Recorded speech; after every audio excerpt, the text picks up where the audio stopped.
Video number 13, Justice was not served for Daniel. Hi, it's Kathleen. I am back. Before I start talking on this video, I need to put a plea out there, asking the people who are listening to please share my videos 1 through 13 to your friends on Facebook, YouTube, and Instagram. There are many families out there who have a loved one in a group home setting or one who may be joining. These videos will help them to know what signs to look for when abuse and neglect are going on. Again, please help me to get the word out.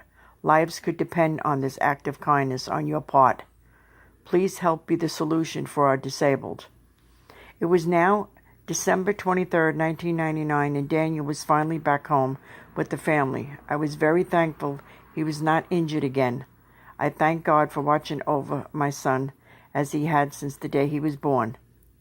There were still many things that needed to be done in the new addition that was added on to the New Jersey home for my son, but nothing that was too big that could not be resolved.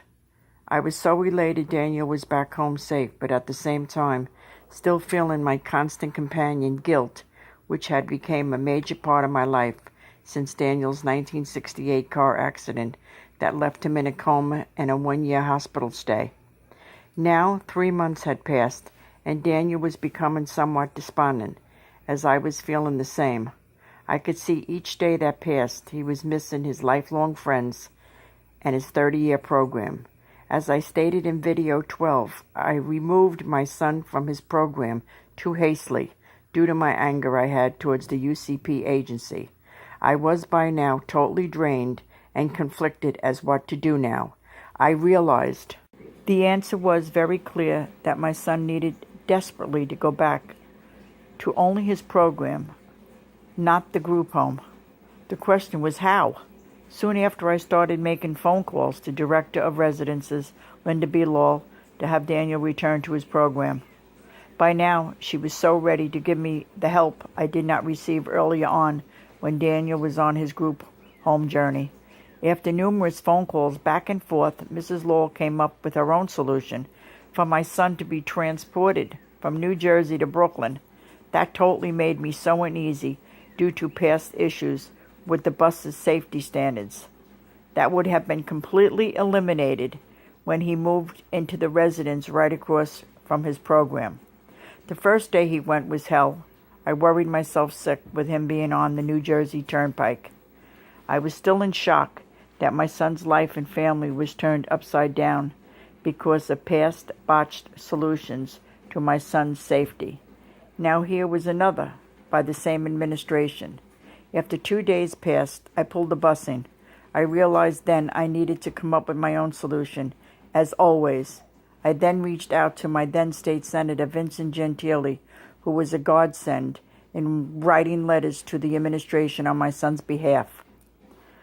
I wanted to also go back by now to the group home residence I just pulled my son from, only now I would be his 24/7 caretaker, so he could be back with his lifelong friends, especially his best friend Herbie.